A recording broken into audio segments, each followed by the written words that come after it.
Welcome student, मैं हूं Tande sir. दोस्तों, आज का जो टॉपिक है, आज का टॉपिक हम पढ़ेंगे यूनिवर्सल मोटर के बारे में। तो आज जो स्टार्ट करेंगे दोस्तों हम यूनिवर्सल मोटर। यूनिवर्सल मोटर क्या होती है, इसका वर्किंग प्रिंसिपल कैसा होता है, इसका कंस्ट्रक्शन कैसा होता है दोस्तों, ये स्टार्ट करेंगे आज। ये देखेंगे हम universal motor. Universal motor basically ये सिंगल फेस मोटर होती है। इस मोटर का नाम सिंगल फेस इंडक्शन मोटर भी होती है। इसे हम सिंगल फेस इंडक्शन मोटर कह सकते हैं दोस्तों, क्योंकि सिंगल फेस सप्लाई पर वर्क करती है, इसीलिए इसका नाम सिंगल फेस इंडक्शन मोटर है। इसका कंस्ट्रक्शन आपको सेम मिलेगा डीसी मोटर की तरह। तो यूनिवर्सल मोटर का कंस्ट्रक्शन आपको सेम डीसी मोटर की तरह ही मिलेगा। यूनिवर्सल मोटर का हम यूज करते हैं तो दोनों सर्किट में यूज कर सकते हैं, अर्थात कि एसी सप्लाई पर भी और डीसी सप्लाई पर भी दोस्तों। तो जहां पर एसी और डीसी दोनों सप्लाई पे आपको वर्क करना हो, या जहां पर एसी और डीसी दोनों सप्लाई पे काम आपका यूज किया जाता है जहां पर भी, तो वहां पर ऐसी मोटर यूज करेंगे जो एसी सप्लाई में भी काम करे और डीसी सप्लाई में भी काम करे। तो एक ही कॉमन मोटर है जिसका नाम है यूनिवर्सल मोटर। ये सिंगल फेस इंडक्शन मोटर भी कहलाती है। दूसरी बात, इसमें इसका जो बेसिक कंस्ट्रक्शन मिलेगा एज सेम मिलेगा आपको डीसी मोटर की तरह। तो this motor is a series motor. इसको एक सीरीज मोटर भी कहा जाता है। As a same construction AC series motor, AC series motor का जैसा कंस्ट्रक्शन होता है वैसा ही इसका सेम कंस्ट्रक्शन होता है। और एसी सीरीज मोटर का कंस्ट्रक्शन आपको डीसी सीरीज मोटर की तरह ही मिलेगा दोस्तों।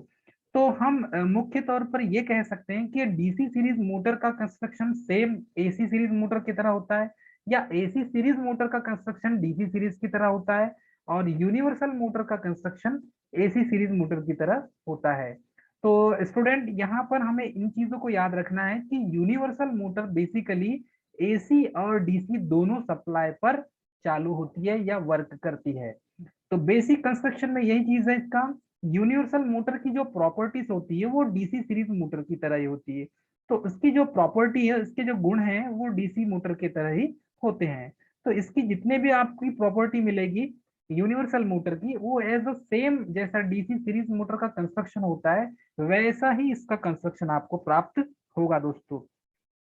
यदि हम इसका स्पीड टार्क कैरेक्टरिस्टिक्स देखें, तो स्पीड टार्क कैरेक्टरिस्टिक्स में ये नो लोड पर इसकी स्पीड डेंजरसली हाई होती है। क्योंकि जिस तरीके से डीसी सीरीज मोटर का स्टार्टिंग टार्क बहुत हाई होता है, वैसे ही यूनिवर्सल मोटर का भी स्टार्टिंग टार्क आपको हाई मिलेगा दोस्तों। तो यहाँ पर यदि देखें हम, तो एक चीज हमें देखने मिलती है कि नो लोड पर भी इसकी स्पीड डेंजरसली हाई मिलती है as compare to DC series motor. अर्थात डीसी सीरीज मोटर का जब यूज करते हैं दोस्तों, तो उसकी भी जो स्पीड है नो लोड पर डेंजरसली हाई मिलती है। अर्थात स्टार्टिंग टार्क क्या हो जाएगा दोस्तों, इसका स्टार्टिंग टार्क हाई होगा। तो यूनिवर्सल मोटर का भी स्टार्टिंग टार्क आपको हाई मिलेगा। यदि इसको हम कंपेयर करें एसी सीरीज मोटर से, तो सेम कंस्ट्रक्शन आपको एसी सीरीज मोटर की तरह ही मिलेगा। और इसका स्पीड टार्क कैरेक्टरिस्टिक्स देखते हैं, तो यह मैक्सिमम 20,000 आरपीएम तक इसकी स्पीड होती है। तो यूनिवर्सल मोटर की जो स्पीड मिलेगी आपको वो 20,000 आरपीएम तक मिलेगी। तथा लोड बढ़ाने पर इसकी स्पीड कम हो जाती है, क्योंकि ये एसी और डीसी दोनों में काम करती है दोस्तों। मैक्सिमम स्पीड 20,000 आरपीएम तक रोटेट करेगी इसका रोटर पार्ट। और जब लोड यदि हम इंक्रीज करते हैं इसमें, तो इसकी स्पीड कम हो जाती है। और नो लोड पर इसे हम स्टार्ट करेंगे तो ये डेंजरसली हाई स्पीड में रोटेट करती है। तो याद रखिएगा कि नो लोड में इस मोटर का यूज कम किया जाए तो ज्यादा अच्छा होगा, क्योंकि इसकी जो स्पीड होती है वो डेंजरसली हाई होती है दोस्तों। तो नो लोड पर स्पीड यदि इसकी देखें हम, तो नो लोड पर यदि स्पीड के बारे में जाने दोस्तों, तो यहाँ पर देखेंगे हम इस मोटर में नो लोड की स्पीड में डेंजरसली हाई स्पीड होती है। नो लोड की स्पीड में इस मोटर की स्पीड डेंजरसली हाई होती है दोस्तों। और लोड इंक्रीज करने पर इसकी स्पीड लो हो जाती है। अर्थात जब नो लोड है तो हाई स्पीड होगी, एन का मान अधिक होगा नो लोड की कंडीशन में। यदि लोड इंक्रीज करते हैं हम, लोड को यदि बढ़ा दिया जाए, तो इसकी स्पीड जो है एन, ये कम हो जाएगी दोस्तों। मतलब कि ये इनवर्सली प्रोपोर्शनल है।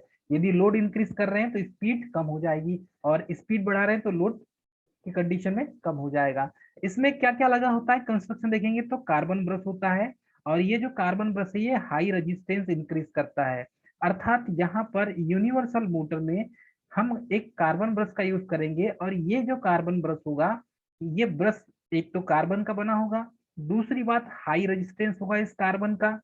इसमें कंपनसेटिंग वाइंडिंग भी यूज की जाती है इसके कंस्ट्रक्शन में यदि हम देखें तो कंपनसेटिंग वाइंडिंग का यूज करने का मतलब क्या होता है, कंपनसेटिंग वाइंडिंग को हम सहायक वाइंडिंग भी कहते हैं दोस्तों, इसका नाम सहायक वाइंडिंग या ऑक्सिलरी वाइंडिंग भी कहा जाता है, तो ये सहायक वाइंडिंग भी है दोस्तों। कंपनसेटिंग वाइंडिंग का हम बेसिकली जब यूज करते हैं तो इसका मतलब क्या होगा, तो कंपनसेटिंग वाइंडिंग का यूज करने से दोस्तों कम्यूटेशन को इम्प्रूव किया जाता है। यदि आप डीसी सीरीज मोटर पढ़े हैं, डीसी शंट मोटर या डीसी मोटर के बारे में जानते हैं आप, तो कम्यूटेशन एक ऐसी प्रोसेस होती है जिसमें आप जो पावर फैक्टर को इम्प्रूव किया जाता है, और कम्यूटेशन बहुत जरूरी है DC series motor, DC shunt motor, DC compound motor में। स्टार्टिंग टार्क के बारे में यदि देखें इसका, तो स्टार्टिंग टार्क इसका हाई होता है दोस्तों। यदि अदर मोटर की कंपैरिजन इधर किया जाए तो इसका स्टार्टिंग टार्क आपको मिलेगा हाई, क्योंकि ये मोटर है यूनिवर्सल मोटर, और यूनिवर्सल मोटर का कंस्ट्रक्शन सेम आपको डीसी सीरीज मोटर की तरह मिलेगा, और डीसी सीरीज मोटर के जैसे ही आपको एसी सीरीज मोटर भी आपको प्राप्त होगा। तो इसका कंस्ट्रक्शन हाई मिलेगा, और स्टार्टिंग टार्क भी इसका हाई मिलेगा दोस्तों। तो यहाँ पर हम कंस्ट्रक्शन तो सेम डीसी सीरीज मोटर की तरह है और एसी सीरीज मोटर की तरह, लेकिन इसका स्टार्टिंग टार्क हाई होगा। तो एसी सीरीज मोटर का भी स्टार्टिंग टार्क हाई होता है दोस्तों, डीसी सीरीज मोटर का भी स्टार्टिंग टार्क हाई मिलेगा, और यूनिवर्सल मोटर का भी स्टार्टिंग टार्क आपको हाई मिलेगा। मतलब कि ये जो तीनों मोटर है ये एक दूसरे से को रिलेटेड है। इसका भी एसी सीरीज मोटर को स्टार्टिंग टार्क हाई होता है, डीसी सीरीज मोटर का भी स्टार्टिंग टार्क हाई होता है, और यूनिवर्सल मोटर का भी स्टार्टिंग टार्क हाई होता है। यहाँ पर यदि और बेसिक इसके बारे में देखें तो डायरेक्शन ऑफ रोटेशन यदि इसका चेंज करना हो, तो डायरेक्शन आप रोटेशन चेंज कैसे करेंगे हम इसके बारे में भी देखेंगे दोस्तों। तो स्टूडेंट, डायरेक्शन ऑफ रोटेशन यदि हमें चेंज करना है यूनिवर्सल मोटर का, तो यूनिवर्सल मोटर का डायरेक्शन ऑफ रोटेशन चेंज करने के लिए यहाँ पर हम या तो आर्मेचर वाइंडिंग या फील्ड वाइंडिंग के कनेक्शन को क्या कर देंगे, आपस में इंटरचेंज कर देंगे। यदि आप आर्मेचर वाइंडिंग के सप्लाई को इंटरचेंज कर दें तो डायरेक्शन चेंज हो जाएगा, या तो फिर फील्ड वाइंडिंग के कनेक्शन को इंटरचेंज कर दें तो भी ये इसका डायरेक्शन घूमने का, रोटेशन का डायरेक्शन जो है वो चेंज हो जाएगा। अर्थात जो मोटर क्लॉकवाइज घूम रही थी वो एंटी क्लॉकवाइज रोटेट करने लगेगी, और जो मोटर एंटी क्लॉकवाइज रोटेट करती है वो क्लॉकवाइज रोटेट करने लगेगी। तो डायरेक्शन ऑफ रोटेशन आप यूनिवर्सल मोटर को हिंदी में सार्वत्रिक मोटर भी कहा जाता है, तो इसका नाम सार्वत्रिक सार्वत्रिक मोटर भी इसे कहा जाता है, सार्वत्रिक मोटर। तो यूनिवर्सल मोटर को हम सार्वत्रिक मोटर भी कहते हैं दोस्तों। इसका डायरेक्शन आप रोटेशन यदि हमें चेंज करना है तो या तो आर्मेचर वाइंडिंग के कनेक्शन को हम इंटरचेंज कर देंगे, या तो फिर फील्ड वाइंडिंग के कनेक्शन को इंटरचेंज कर देंगे। तो ये रोटेशन जो है डायरेक्शन, रोटेशन का डायरेक्शन, घूमने की दिशा यहाँ पर चेंज हो जाएगी दोस्तों। बेसिकली अब ये मोटर कहाँ यूज की जाती है यदि इसके बारे में हम देखें, तो जनरल पर्पस में यदि देखें तो यूनिवर्सल मोटर का यूज बहुत जगह किया जाता है। उनमें से मोस्ट इम्पोर्टेंट जगह जो है मैं उसके बारे में बताना चाहूंगा दोस्तों। तो जनरली मैक्सिमम तौर पर यूज किया जाता है मिक्सर ग्राइंडर में। जो मिक्सर ग्राइंडर में मोटर यूज की जाती है वो यूनिवर्सल मोटर ही होती है। तो ध्यान रखिएगा दोस्तों, सार्वत्रिक मोटर, यूनिवर्सल मोटर जिसे कहा गया है, ये सिंगल फेस इंडक्शन मोटर की तरह ही होती है, और ये एसी और डीसी दोनों में यूज की जाती है। इसका कंस्ट्रक्शन आपको सेम मिलेगा जैसे डीसी सीरीज मोटर और एसी सीरीज मोटर का कंस्ट्रक्शन होता है, वैसा ही यह सेम मिलेगा। मानकर चलिए यूनिवर्सल मोटर का बेसिक कॉन्सेप्ट यह होता है कि जो एसी सीरीज मोटर है, एसी सीरीज मोटर का कॉन्सेप्ट, और DC series motor, DC series motor, इन दोनों का कॉन्सेप्ट लेकर यूनिवर्सल मोटर को तैयार किया गया है। अर्थात ये कह सकते हैं कि एसी सीरीज मोटर का डिजाइन और डीसी सीरीज मोटर की डिजाइनिंग, ये दोनों डिजाइन को यदि हम एक साथ कंपनसेट कर दें, आपस में इन दोनों के डिवाइसों को मिला दें, तो ये बनकर तैयार होगी यूनिवर्सल मोटर। इसीलिए इसे सार्वत्रिक मोटर कहा गया है। तो बेसिकली मोस्ट इंपॉर्टेंट यही पूछा जाता है कि इस मोटर का यूज कहाँ करते हैं। तो यूनिवर्सल मोटर का यूज मैक्सिमम तौर पर मिक्सर ग्राइंडर में किया जाता है। सेकंड है हेयर ड्रायर में, बालों को सुखाने के लिए जिसका यूज करते हैं हेयर ड्रायर। हेयर ड्रायर में भी यूनिवर्सल मोटर होती है, क्योंकि ये मोटर एसी सप्लाई में भी काम करती है और डीसी सप्लाई में भी काम करती है। उसके बाद है वैक्यूम क्लीनर। तो कचरा वचरा साफ करने के लिए वैक्यूम क्लीनर का यूज करते हैं। जहां से वैक्यूम क्लीनर का, जहां पर जैसे कि आपको हॉस्पिटल में मिलेंगे, वैक्यूम क्लीनर का सबसे ज्यादा यूज किया जाता है। तो वैक्यूम क्लीनर में भी यूनिवर्सल मोटर का यूज किया जाता है।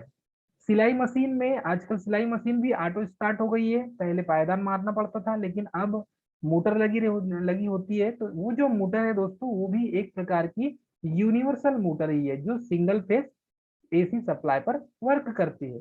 तो सिंगल फेज एसी सप्लाई पर वर्क करती है, वही यूनिवर्सल मोटर है दोस्तों। इससे हम डीसी में भी ऑपरेट कर सकते हैं और एसी में भी ऑपरेट कर सकते हैं, क्योंकि इसमें कम्यूटेटर लगा होता है, इसलिए डीसी में भी ऑपरेट हो जाता है और एसी में भी ऑपरेट हो जाता है। उसके बाद है हैंड ड्रिल मशीन, जिसे ड्रिलर कहते हैं। तो दीवारों में होल करने के लिए जिस ड्रिलर का यूज करते हैं, तो उसमें भी यूनिवर्सल मोटर लगी होती है। तो मोस्ट इंपॉर्टेंट जो एग्जाम में पूछा जाता है, एग्जाम ओरिएंटेड, एक तो मिक्सर ग्राइंडर, मिक्सर ग्राइंडर में कौन सी मोटर यूज की जाती है ये पूछा जाता है। और सेकंड हैंड ड्रिल मशीन जो है, हैंड ड्रिल मशीन में कौन सी मोटर यूज की जाती है। ये मोस्ट इंपॉर्टेंट क्वेश्चन है दोस्तों, जो एग्जाम में पूछे जाते हैं कि हैंड ड्रिल मशीन में या हैंड ड्रिलर में कौन सी मोटर यूज की जाती है। तो हैंड ड्रिल मशीन में जो गन टाइप की होती है दोस्तों, हैंड ड्रिल मशीन, उसमें यूनिवर्सल मोटर का यूज करते हैं। और मिक्सर ग्राइंडर में भी यूनिवर्सल मोटर का यूज करते हैं। उसके बाद है ब्लेंडर, ब्लेंडर का भी यूज किया जाता है दोस्तों। तो ब्लेंडर का यूज कहाँ करते हैं हम, तो बेसिकली दोस्तों जो ब्लेंडर का यूज करते हैं वो किचन में करते हैं। ब्लेंडर का यूज हम किचन में करते हैं। उसके साथ साथ फिर food mixer, food mixer grinder, जो फूड मिक्सर ग्राइंडर होता है उसमें भी उसका यूज करते हैं। उसके साथ साथ जो मशीन टूल्स होते हैं, जैसे कि स्क्रू को कसने के लिए यूज किया जाता है, बोल्ट को कसने में यूज किया जाता है, तो यहाँ पर भी हम यूनिवर्सल मोटर का यूज करते हैं। तो यूनिवर्सल मोटर का बेसिक जो कंस्ट्रक्शन होता है दोस्तों, उसमें आपको एसी सीरीज मोटर का कंस्ट्रक्शन और डीसी सीरीज मोटर का, दोनों का कंस्ट्रक्शन आपको प्राप्त होगा। इस तरीके से ये यूनिवर्सल मोटर काम करती है दोस्तों। इसका बेसिक जो कंस्ट्रक्शन यही पूछा जाता है कि एग्जाम में यह यूज कहाँ किया जाता है। तो इसके हमने मैक्सिमम 1 2 3 4 5 6 7 8 8 टाइप से यूज हमने इसका करना सीखा, कहाँ कहाँ यूज करते हैं। तो बेसिकली आजकल बड़ी बड़ी जो मशीनें असेंबल होती है या बड़ी बड़ी गाड़ियां असेंबल होती है, वहां पर स्क्रू को कसने के लिए भी एक ड्रिलर मशीन टूल होता है, और उस मशीन टूल में भी हम यूनिवर्सल मोटर का यूज करते हैं। तो इतना क्लियर है दोस्तों सभी को, आई होप आपको समझ में आ गया होगा। इसके बाद हम स्टार्ट करते हैं यूनिवर्सल मोटर बेसिकली जो यूज किया जाता है। तो यूनिवर्सल मोटर सबसे ज्यादा जो है वो मिक्सर ग्राइंडर में यूज किया जाता है। तो मिक्सर ग्राइंडर में भी हेवी मोटर और लो स्पीड वाली मोटर, दोनों कॉस्ट वाली मोटर यूज की जाती है। तो अच्छी जो क्वालिटी की मोटर होगी, उसकी हाई स्पीड मैक्सिमम 20,000 आरपीएम होगी। तो इन चीजों को ध्यान देना दोस्तों। ये जिस पावर फैक्टर में वर्क करती है, यदि एसी सप्लाई देते हैं आप, तो पावर फैक्टर होना निश्चित है, क्योंकि एसी सप्लाई में पावर फैक्टर और फ्रीक्वेंसी दोनों होता है। तो पावर फैक्टर और फ्रीक्वेंसी, ये दोनों को देखा जाए तो एसी सप्लाई देने पर, सिंगल फेज सप्लाई देने पर, यह मोटर हाई 0.98 फुल लोड पर वर्क करती है। तो यहाँ पर 0.9 पावर फैक्टर पर यह मोटर वर्क करती है फुल लोड पर। अर्थात कि 0.9 पावर फैक्टर पर यह motor high speed maximum 20,000 RPM की स्पीड आपको प्रोवाइड करेगा। और इसमें जो ब्रश यूज किया जाता है वो ब्रश है कार्बन का बना हुआ, कार्बन ब्रश का यूज किया जाता है। तो अलग अलग रेटिंग की आपको मिक्सर ग्राइंडर मिलेगी, अच्छी क्वालिटी की, लोअर क्वालिटी और हायर क्वालिटी की, और ज्यादा आरपीएम की भी आपको मिलेगी। बड़ी मिक्सर ग्राइंडर भी आती है और छोटी मिक्सर ग्राइंडर भी आती है दोस्तों। तो दोनों में यूनिवर्सल मोटर का यूज किया जाता है। क्लियर है सभी को? इसके बाद स्टार्ट करेंगे हम single phase unexcited synchronous motor. तो ऐसी मोटरें जो एक्साइटेड नहीं होती, मतलब जो विदाउट कहा जाए तो ऐसी मोटरें जो सेल्फ स्टार्ट नहीं होती। तो जिस मोटर को सेल्फ स्टार्ट नहीं होती उसे सेल्फ स्टार्ट बनाना होता है दोस्तों। तो सेल्फ स्टार्ट बनाने के लिए उसमें बेसिकली हम कुछ कंस्ट्रक्शन उसका चेंज करेंगे, और जब उसका कंस्ट्रक्शन चेंज हो जाएगा तब वो मोटर सेल्फ स्टार्ट हो जाएगी। तो single phase unexcited synchronous motor जिसका नाम दिया गया है। तो ऐसी बहुत सी मोटर हैं जो सिंगल फेस मोटर होती है अनएक्साइटेड, जो एक्साइटेड नहीं होती। तो ये जो अनएक्साइटेड मोटर होती है वह सेल्फ स्टार्ट मोटर होती है, इसे सिंक्रोनस मोटर भी कहते हैं। तो ये जो अनएक्साइटेड मोटर होती है या सिंक्रोनस मोटर जो है वो सेल्फ स्टार्ट मोटर कहलाती है दोस्तों। तो इसमें यदि देखें तो ये टाइम सिग्नल डिवाइस के तरह काम करती है, और इसमें ये एक प्रकार का रिकॉर्डिंग टाइप का इंस्ट्रूमेंट होता है। जैसे कि फोटोकॉपी मशीन में स्टेपर मोटर का यूज करते हैं, तो वो जो स्टेपर मोटर है वो एक कांस्टेंट टाइम तक ही रोटेट करती है, उसके बाद ऑटोमेटिक बंद हो जाती है। तो ये स्टेप बाय स्टेप वर्क करती है, इसलिए इसका नाम स्टेपर मोटर है। तो ऐसी बहुत सी मोटरें हैं जो सिंक्रोनस मोटर है, अनएक्साइटेड सिंगल फेज सप्लाई देने पर वर्क करती है। तो ये मोटर जितने भी मिलेगी आपको सिंक्रोनस मोटर अनएक्साइटेड, ये वर्क ओनली करेगी सिंगल फेज एसी सप्लाई पर। अर्थात हम इसे थ्री फेज में वर्क नहीं करवा सकते, थ्री फेज में ये मोटर काम नहीं करेगी। यह motor only for single phase AC supply पर ही वर्क करेगी। तो ये मोस्ट इंपॉर्टेंट दोस्तों, ये only single phase AC supply पर ही वर्क करेगी, डीसी सप्लाई में सिंक्रोनस मोटर वर्क नहीं करती। रोटेट इसमें क्या क्या होगा, तो कंपन ये जो है कांस्टेंट स्पीड पर रोटेट करती है। तो कांस्टेंट स्पीड अर्थात जिसे कहते हैं हम सिंक्रोनस स्पीड, मतलब इससे ज्यादा स्पीड नहीं होती। तो ऐसी मोटरें जो कांस्टेंट स्पीड पर रोटेट करे, जिसकी स्पीड ना तो ज्यादा हो ना कम हो, एक कांस्टेंट स्पीड में जब से स्टार्ट हो तो वो जितने घंटे तक यदि उसे आप चलाएंगे तो एक कांस्टेंट स्पीड पर रोटेट करे, ऐसी मोटरें सिंक्रोनस स्पीड पर रोटेट करती है, जिसे हम कांस्टेंट स्पीड मोटर या सिंक्रोनस स्पीड मोटर भी कहते हैं दोस्तों। इसका नेक्स्ट पॉइंट है no external DC source apply, मतलब कि इसमें एक्स्ट्रा कोई डीसी सोर्स नहीं दिया जाता। तो ऐसी मोटरें जिसमें एक्स्ट्रा कोई डीसी सप्लाई नहीं दिया जाता, वे motor single phase unexcited synchronous motor कहलाती है। तो इसके रोटर पार्ट में या स्टेटर पार्ट में अलग से एक्सटर्नल डीसी सप्लाई नहीं दिया जाता दोस्तों। This motor are self start motor. तो ये जो मोटर होती है ये सेल्फ स्टार्ट मोटर होती है दोस्तों। इसको स्टार्ट करने के लिए अलग से कोई सप्लाई हम नहीं देंगे। इस मोटर को जैसे ही हमने स्टार्ट किए तो ये सेल्फ स्टार्ट हो जाएगी, अर्थात अलग से एक कंपनसेटिंग वाइंडिंग का एक्स्ट्रा वाइंडिंग इसमें हम नहीं करेंगे। यह मोटर जैसे ही सप्लाई से जोड़ेंगे तो ऑटोमेटिकली सेल्फ स्टार्ट हो जाएगी ये मोटर और रोटेट करने लगेगी, इसीलिए इसको सेल्फ स्टार्ट सिंक्रोनस मोटर कहा गया है दोस्तों। तो यह motor single phase unexcited synchronous motor की श्रेणी में आता है। ये जो मोटरें हैं basically there are two types of synchronous motor. तो यह मोटर बेसिकली दो टाइप की मोटरें होती है। इन मोटर को यदि देखें दोस्तों तो यह मोटर टू टाइप्स की होती है। फर्स्ट है रिलक्टेंस मोटर और सेकंड है hysteresis motor. There are two types motor है, और ये जो मोटर है only for reluctance motor and hysteresis motor. तो there are only two types of single phase synchronous motor, unexcited synchronous motor first है reluctance motor और second है hysteresis motor. तो रिलक्टेंस मोटर के बारे में यदि हम देखें, सबसे पहली जो मोटर है रिलक्टेंस मोटर, इस मोटर का कंस्ट्रक्शन कैसा होता है। यदि दोस्तों हम इस मोटर का कंस्ट्रक्शन देखें तो आपको as a same single phase induction motor की तरह ही इसका कंस्ट्रक्शन आपको देखने मिलेगा। तो सिंपल इसका जो कंस्ट्रक्शन है दोस्तों अदर मोटर के जैसे ही आपको यहाँ पर मिलेगा। चलिए रिलक्टेंस मोटर के बारे में हम जानेंगे। स्टार्ट करते हैं दोस्तों रिलक्टेंस मोटर कि रिलक्टेंस मोटर किस प्रकार से वर्क करती है। दोस्तों रिलक्टेंस मोटर का कंस्ट्रक्शन आपको ये बेसिकली टाइमर में चलती है, टाइमर सिग्नल डिवाइस के रूप में यूज किया जाता है, इसका रिकॉर्डिंग इंस्ट्रूमेंट के रूप में डिवाइस में यूज किया जाता है। तो जहां पर रिकॉर्डिंग करना हो या टाइमर सिग्नल के रूप में यूज करना हो वहां पर इस मोटर का हम यूज कर सकते हैं दोस्तों।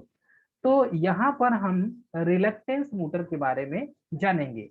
तो आइए दोस्तों हम स्टार्ट करते हैं कि single phase unexcited synchronous motor किस टाइप की मोटर होती है। तो single phase unexcited synchronous motor में उसके दो टाइप होते हैं, पहला है रिलक्टेंस मोटर और दूसरा है हिस्टेरिसिस मोटर। तो फर्स्ट पॉइंट है रिलक्टेंस मोटर। यहाँ पर इस रिलक्टेंस मोटर का यूज टाइमर सर्किट में करते हैं, सिग्नल डिवाइस में यूज करते हैं, रिकॉर्डिंग इंस्ट्रूमेंट में यूज करते हैं दोस्तों। तो ये कभी कभी एग्जाम में इसके यूज के बारे में सबसे पहले पूछा जाता है।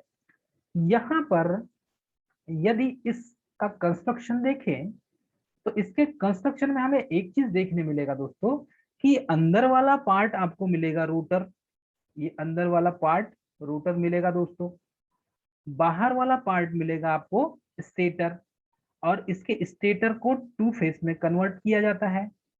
तो जैसे ही हम यहाँ पर सिंगल फेस एसी सप्लाई देंगे तो सिंगल फेस एसी सप्लाई देने पर यहाँ पर हम सिंगल फेस एसी सप्लाई इसके स्टेटर पार्ट में देंगे दोस्तों, इसके स्टेटर पार्ट में देंगे स्टूडेंट। तो सभी ट्रेनी ध्यान दें, इसके स्टेटर पार्ट में जब सिंगल फेस एसी सप्लाई दिया जाता है तो अंदर रोटर के अंदर भी कुछ ना कुछ तो होगा। तो अंदर रोटर में यहाँ पर ऐसा सिस्टम होता है कि स्टेटर पार्ट में जब सिंगल फेस एसी सप्लाई दिया जाता है तो यह stator two phase produce revolving magnetic field, मतलब डबल फेस का मैग्नेटिक रिवॉल्विंग फील्ड उत्पन्न करता है। तो two phase produce revolving magnetic field मतलब दो फेस का मैग्नेटिक रिवॉल्विंग फील्ड उत्पन्न करता है और सिंक्रोनस स्पीड में घूमता हुआ rotating magnetic flux and magnetic locking rotor start की फ्लक्स के साथ ये रोटेट होता है। चलिए देखेंगे यहाँ पर स्टेटर और रोटर के बीच का जो आपको गैप दिख रहा है उसे कहते हैं एयर गैप, इसे कहा जाता है एयर गैप। यदि एयर गैप को कम किया जाए तो रिलक्टेंस भी क्या हो जाएगा दोस्तों, कम हो जाएगा। यहाँ पर रोटर की वाइंडिंग को हम यहाँ पर दोस्तों 45 की डिग्री में रखते हैं, रोटर की वाइंडिंग को 45 की डिग्री में रखते हैं। तो यहाँ पर जो लेमडा एंगल मिलेगा वो मिलेगा आपको 45 डिग्री का।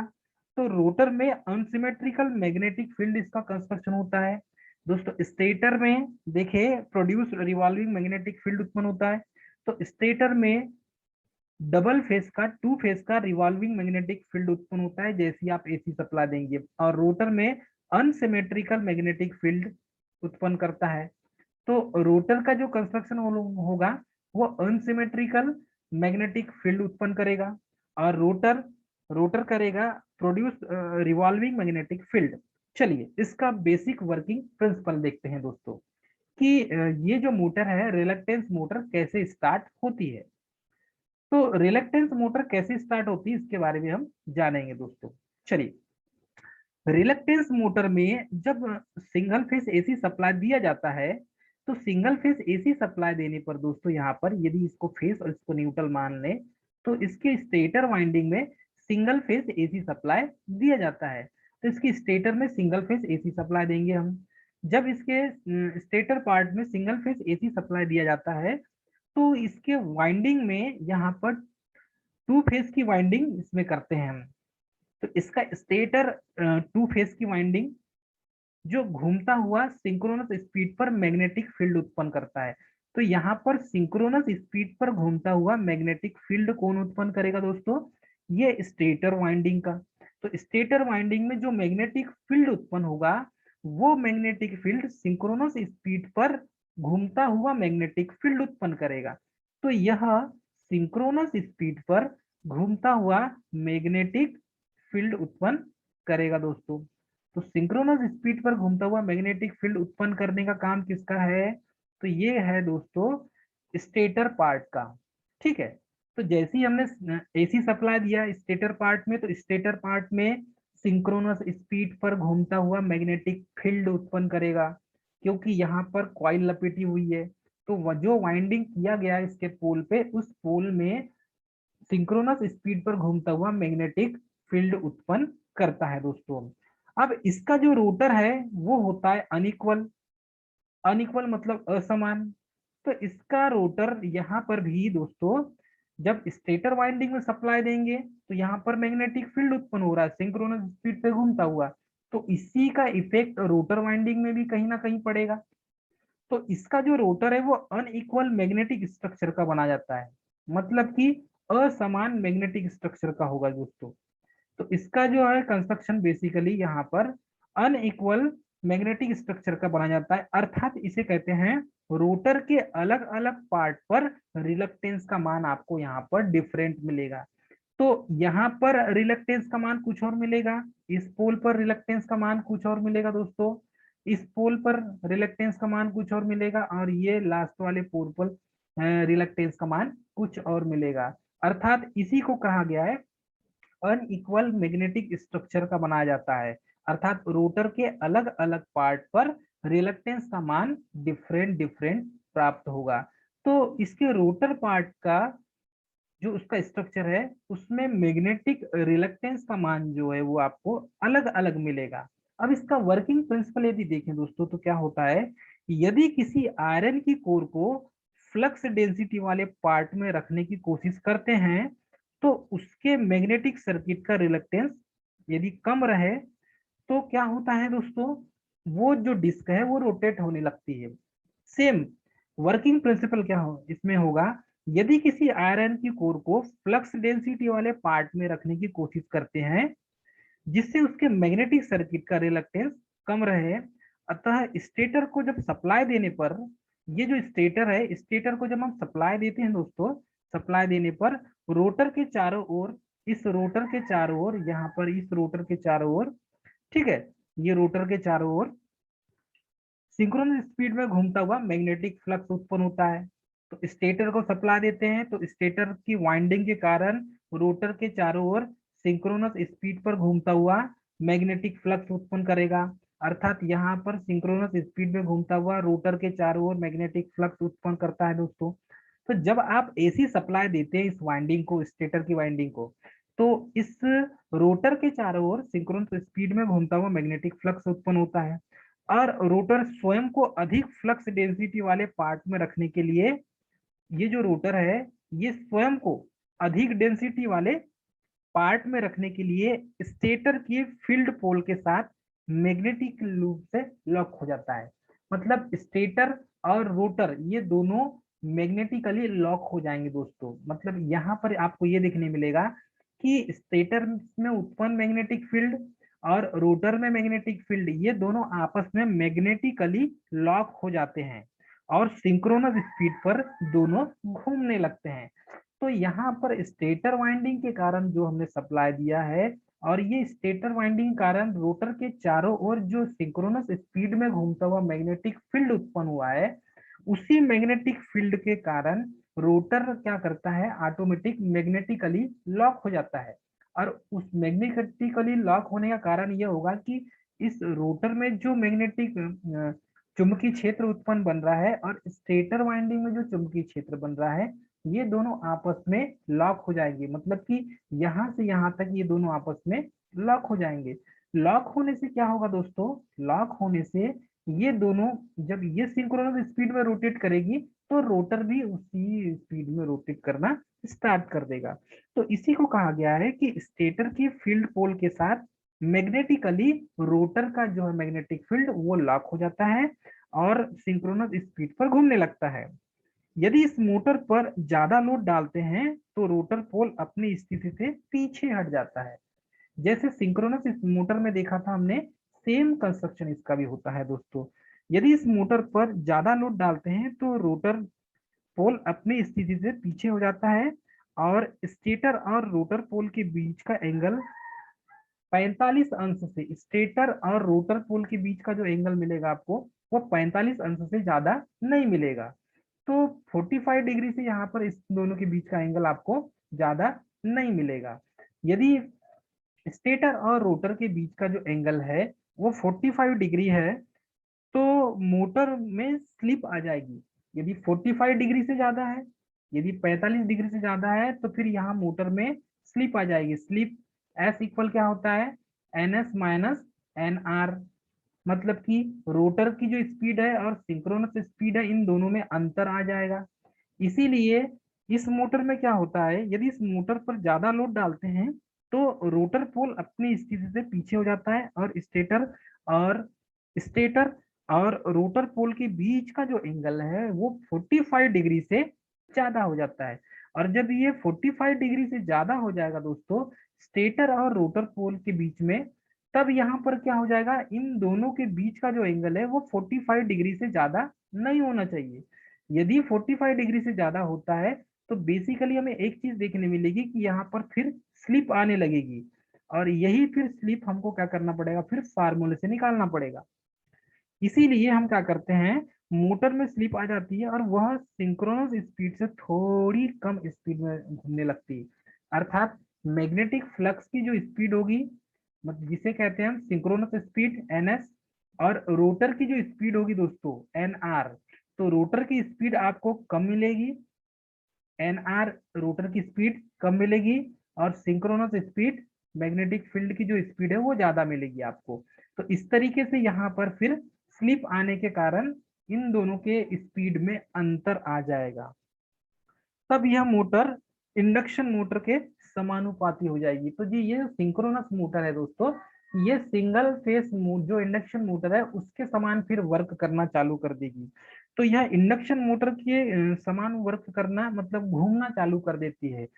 तो यहाँ पर हम सबसे ज्यादा क्या करते हैं कि स्लिप को कम रखते हैं, स्लिप कम आए तो ज्यादा अच्छा है। तो ये मैग्नेटिकली स्टेटर पोल और रोटर पोल दोनों लॉक हो जाते हैं यहाँ पर। तो स्टेटर पोल और रोटर पोल लॉक होने के लिए ही यहाँ पर इन दोनों के बीच में स्टेटर पार्ट में सप्लाई दिया जाता है और रोटर पार्ट में जो फ्लक्स उत्पन्न हो रहा है ये दोनों आपस में लॉक हो जाते हैं और इन दोनों के बीच का जो एंगल है वो लेमडा एंगल 45 डिग्री रखा जाता है। 45 से अधिक नहीं होना चाहिए, अधिक होगा तो स्लिप आ जाएगी, स्लिप आ जाएगी तो फिर रोटर की स्पीड कम हो जाएगी और सिंक्रोनस जो मोटर है सिंक्रोनस फील्ड की स्पीड अधिक हो जाएगी। तो इसीलिए ये फिर जो मोटर है इंडक्शन मोटर की तरह वर्क करने लग जाएगी दोस्तों। तो बेसिकली यदि हम देखें single phase unexcited synchronous motor के बारे में, तो यह मोटर सेल्फ स्टार्ट मोटर होती है और इस सेल्फ स्टार्ट मोटर का जो कंस्ट्रक्शन आपको देखने मिलेगा दोस्तों एज अ सेम आपको देखने मिलेगा इंडक्शन मोटर की ही तरह मिलेगा।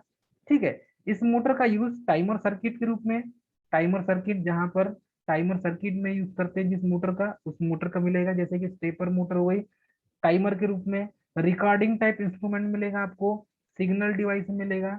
तो रिकॉर्डिंग इंस्ट्रूमेंट में सबसे ज्यादा यूज किया जाता है, टाइमर सर्किट में इसका यूज करते हैं इस मोटर का, single phase unexcited synchronous motor का। और सिग्नल डिवाइस जहां पर सिग्नलिंग करते हैं उन डिवाइसों में भी हम सिंक्रोनस मोटर का यूज करते हैं दोस्तों। तो आई होप आपको इसका बेसिक वर्किंग प्रिंसिपल आपको समझ में आ गया होगा, क्योंकि ये जो सिंगल फेस सिंक्रोनस मोटर है ये सेम कंस्ट्रक्शन होता है दोस्तों। लेकिन याद रखिएगा इसमें जो मैग्नेटिक फ्लक्स उत्पन्न होती है वो सिंक्रोनस स्पीड में घूमता हुआ rotating magnetic flux and magnetic locking rotor और स्टेटर के साथ फ्लक्स, ये दोनों होता है। एक तो स्पीड, जिस स्पीड से घूमेगा तो वो मैग्नेटिक जो फ्लक्स क्रिएट होगा दोस्तों, वो रोटेटिंग मैग्नेटिक फ्लक्स उत्पन्न होगा। ये किसके कारण होगा? जब आप स्टेटर वाइंडिंग में सप्लाई देंगे तब। तो स्टेटर वाइंडिंग के कारण ही रोटर के ऊपर, रोटर के आसपास सिंक्रोनस स्पीड में घूमता हुआ मैग्नेटिक फ्लक्स उत्पन्न होता है, और इसका रोटर पार्ट उसी फ्लक्स को पकड़ने की कोशिश करता है। इस तरीके से आपको single phase unexcited synchronous motor के बारे में जान सकते हैं दोस्तों। और ये दोनों आपस में एनआर मतलब कि रोटर स्पीड, रोटर पार्ट की स्पीड, और एनएस ये सिंक्रोनस स्पीड, स्टेटर वाइंडिंग के कारण जो सिंक्रोनस स्पीड उत्पन्न हुई है और रोटर वाइंडिंग में जो स्पीड इसकी बन रही है, ये किसके कारण एक दोनों को क्या करते हैं दूसरों, एक दूसरे को मैग्नेटिकली लॉक हो जाते हैं। अर्थात कि ये कह सकते हैं कि यदि ये एन पोल बना रहा है तो ये एस पोल बनाएगा, और ये एस पोल बनाएगा तो ये एन पोल बनाएगा। तो असमान पोल आपस में क्या हो जाते हैं, लॉक हो जाते हैं। इसका जो एयर गैप मिलेगा आपको, यह एयर गैप हमेशा कम मिलेगा। इन दोनों के बीच का जो एयर गैप है वो हमेशा कम मिलेगा दोस्तों, एयर गैप ज्यादा नहीं रखा जाता। रिलक्टेंस को भी कम रखते हैं, जो वाइंडिंग का रिलक्टेंस रखेंगे हम, तो वाइंडिंग का रिलक्टेंस भी यहाँ पर आपको कम मिलेगा दोस्तों। तो इस तरीके से इस मोटर का हम यहाँ पर यूज करते हैं। इसके बाद यदि हम देखेंगे हिस्टेरिसिस मोटर, तो हिस्टेरिसिस मोटर का भी कंस्ट्रक्शन कुछ इससे मिलता जुलता